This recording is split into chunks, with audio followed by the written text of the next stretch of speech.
Beloved, as we move into this weekend, I want to just remind everyone that on Tuesday night, Pastor Mario had a prophetic word about the next 40 days as a transition. And when we talked about it, I made mention of the fact that in light of the big picture, deep healing from our wounds is half of the reality.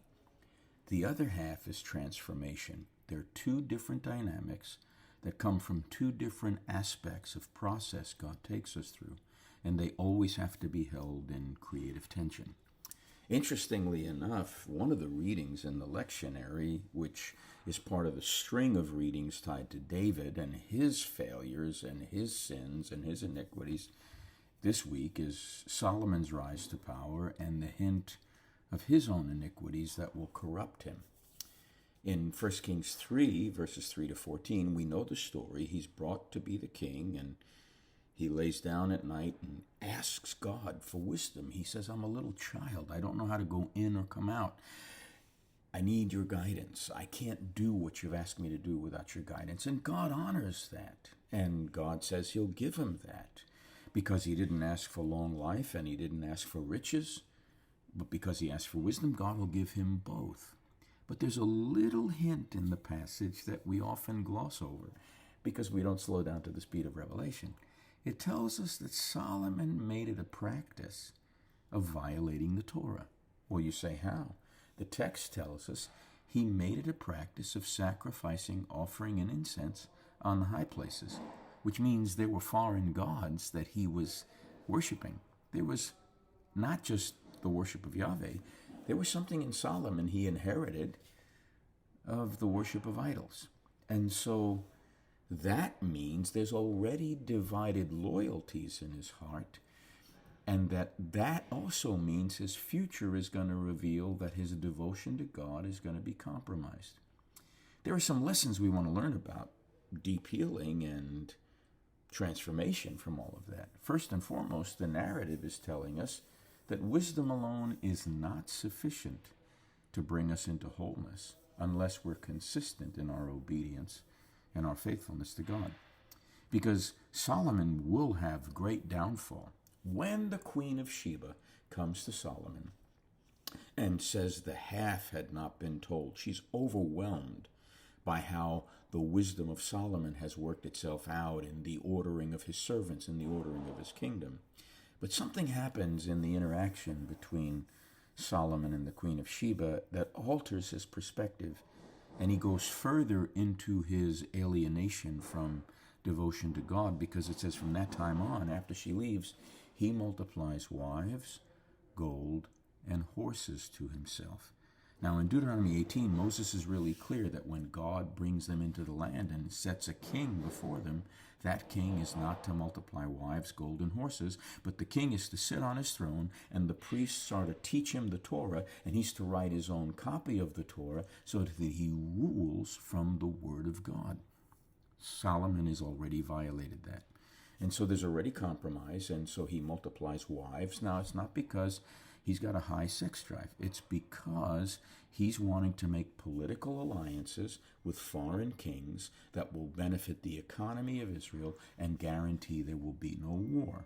But you can't guarantee there won't be any war. Remember, his father was a bloody man of war. He couldn't build the temple because of it. God wouldn't allow him. But Solomon multiplies wives because he was wanting political alliances. But in those political alliances, it's going to increase the mixture of worship of Yahweh with worship of foreign gods. It's just going to happen. And yet it's already in his heart. And the multiplication of gold is quite striking because we're told that he multiplies yearly after the visit of Queen of Sheba 666 shekels of gold to himself. We know where 666 comes from, right? I mean, or at least that's where it comes from.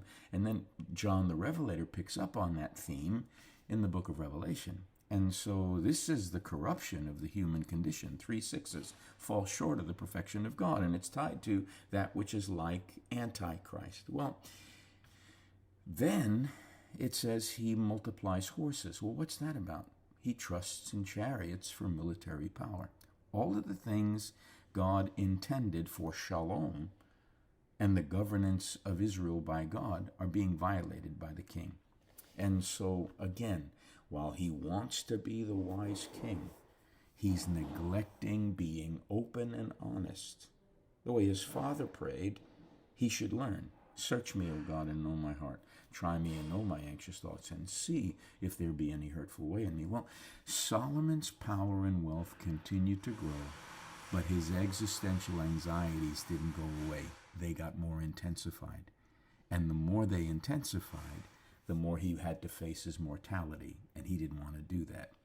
And so his turn toward excess and idolatry was an attempt to cope with the anxieties. Instead of asking God to heal them, he sought relief from the pressures of leadership and limitation by indulgence. And so covenant faithfulness was not something Solomon practiced. So as much as Solomon had wisdom, his heart was not attuned to communion with God. And so while it's laudable to say, great to ask for wisdom, it was limited because he didn't recognize his own human frailty to the degree that he needed to. And the guidance God wanted to give him first was to show him what was in him that needed to be healed, and then also show him those areas in his character that needed to be transformed. Two different dynamics. And the transformation required a certain death to himself. Since he refuses that, he goes by way of the school of hard knocks. And when you get to the book of Ecclesiastes, you discover that he says that everything he strived for was vanity. It was meaningless. He was striving after wind. It added nothing to his life. And then he says at the end of his life, when all is said and done, fear God, revere God, hold him in awe, worship him, and keep his commandments. And so it took him his whole life to come to a moment of truth. I've met enough people in my journey that it's taken their whole life to come to one moment of truth. You and I are in a season where God's inviting us not to wait till that final moment before we breathe our last, but to allow truth to break into those areas of those shadowy places in us so that we not only experience deep healing, but we go further and hold in creative tension. Father, I don't just need deep healing. I need transformation by way of the cross-shaped life. And in this next 40 days, we're going to watch as God helps us hold in creative tension, deep healing, and transformation. Let's lean into the weekend. Pastor Mario is going to bring a powerful word on Sunday. Let's come expecting.